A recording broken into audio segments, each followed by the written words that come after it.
broped moped phenomenon around USC's campus. What is a broped? It's cool. I think they are gitchy.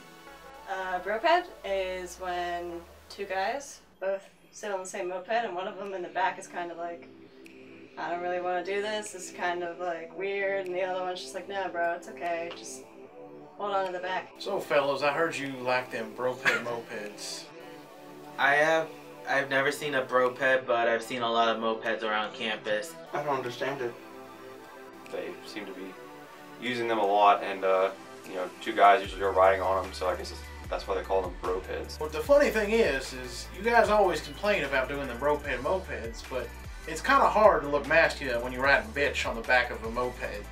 I mean, sometimes you're just gonna have to suck it up and just do it. Honestly, if the male sexuality is so fragile that they make fun of two dudes riding on a moped together, if my friend's gonna offer me a ride to class, I ain't gonna say no. I don't wanna walk from Blatt to McMaster's. Hell no. If someone is gonna give you a ride and you're too uncomfortable because you're afraid you're gonna look gay, you're doing life wrong. I mean, it's like two guys going on a picnic. I mean, it's weird if you make it weird. Be a little gay. Life's better when you're a little gay. It's basically like, you look at it and you're like, okay, that's kind of cute, two guys on the same moped. Like, you can clearly see one is really uncomfortable with the other being right in front of them. But you see so many that you have to wonder, like, what kind of culture this is. With, like, what are they planning with having two guys on one moped? Like, Free transportation, not like you're walking in the rain, walking in the snow. You know, as long as you have your helmet, you'll be good to go. it depends how much you want to piss off your girlfriend. Personally, ladies, I don't want to hear nothing about your exes. I don't care. I don't know if there's one joke. It's silly. Though they're in the past, they're your exes for a good reason. No. Reason for that being is because sometimes the person would love the person, still care about that person. Yes, I think that you should, because I think that talking about your ex to your hopeful significant other will let them into your mind and let them know what happened, what the other person did wrong. I think that's personally just not a thing you want to do, because I mean, they don't want to hear about, you know, past relationships. Like, why? Weird. It's weird to be bringing them up. You know, just leave it out. I mean, it could be in passing, but there's no reason to actively, you know, grab and, you know, talk about them. When it's new, I'd say no, but I think there comes a point where you have to be honest and, you know, come clean about what's happened in the past.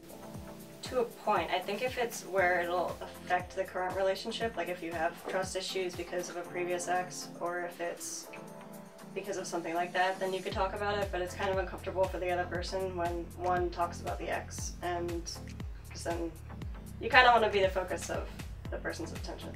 You don't want your current boyfriend or girlfriend to freak out about it. She has been really digging into you. Like, you bring up the ex and you say something around the lines of, yeah, my last girlfriend, she treated me way better than you.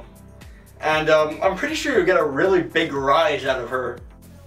Yeah, that just seems pretty pointless to me. Like, I don't, it just seems like you know, still care about the person the way you did before. If they start talking about their ex, then they're their ex for a reason, so it kind of gives you like a heads up about what that person likes or doesn't like, or if that ex did something that you probably do, then you'll find out, okay, maybe I shouldn't do that.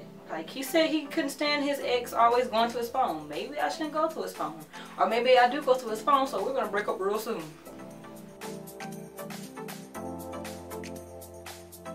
During the beginning of the relationship, you should not. Hell no. I don't want my boyfriend up in my stuff, and he doesn't want me up in his stuff. Because why should they? I have been single forever, so if I did have a girlfriend, Personally, when your significant other wants your social media, that's a little bit extreme. I think they should be able to like look at it, but they shouldn't be able to like log in using your password, or you shouldn't have to like give them your password or anything. I don't know. I've never been in that situation. No. I mean, it's just, there are so many ways that can go wrong. I don't think you should be able to. I think you should be able to trust the person enough to, like, trust them to, you know, not do anything. your personal business is your personal business, and their personal business is their personal business. And hopefully you guys trust each other enough, and you don't really need to know what I'm liking on Instagram. Talking to another girl, talking to another guy. Sometimes people would freak out about that. You have to expect it to go both ways, like no double standards. Like she gets your social media, you can look at her social media. Again, what are you expecting to see from the social media? That's what I'm wondering. You see that they're talking to some other girl that you don't know in Facebook chat, and you're getting all jealous and it's causing problems. Like, it's better that you don't know. It's just too much. It's an invasion of privacy, and I just don't really appreciate that. Clingy kind to like, she wants to get into everything or it's over? I'm pretty sure you've picked the wrong girl. Because it's honestly probably not a big deal. And if it is, then you shouldn't be dating them anyways. If it is that serious, then there's a problem. With the new phenomenon that seems to be going around called Netflix and chill. What exactly am I supposed to say about that? I think Netflix and chill is an urban legend. The recent phenomenon of Netflix and chill. Netflix and chill. Netflix and chill, babe. It's a good way to get to know ya. Yeah, right now. I never had it personally, so I wouldn't know. This is one of my personal favorites because it's just hilarious to say. Netflix and chill.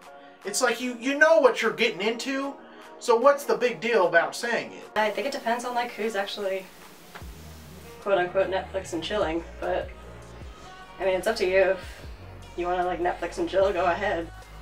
I believe that the phrase Netflix and chill started from something very genuine between two people who really enjoyed watching Legally Blonde 2, or who enjoyed watching Twilight, or a Scandal marathon. Go on a real date. Go for a walk in the park. Learn something about your person you're dating. This is why relationships fail, because all they do is sit on the couch, eat, and watch Netflix together. Where in anywhere does it say that that's a basis for a good relationship? For me, Netflix and chill means I'm just sitting in my room watching Netflix on my television, and my favorite one is American Dad. I think if people do it, it's swell. I mean, my experience with Netflix and chill is just me chilling in my room watching Netflix on my laptop. Now, if you're watching Breaking Bad, if you're watching House of Cards, you're watching Orange is the New Black, you know, I'd be more inclined to go watch some, you know, some Netflix shows. That should be what you're based on, not necessarily what you're, coming on with.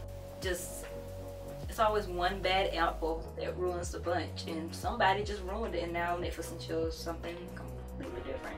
Do better. Men, I want better out of you. It's a new way of just, bringing them back, to your room or your dorm or your house. Pretty much only have a basic opinion on Netflix and chill if you've actually done it. All everybody else does is make memes on it.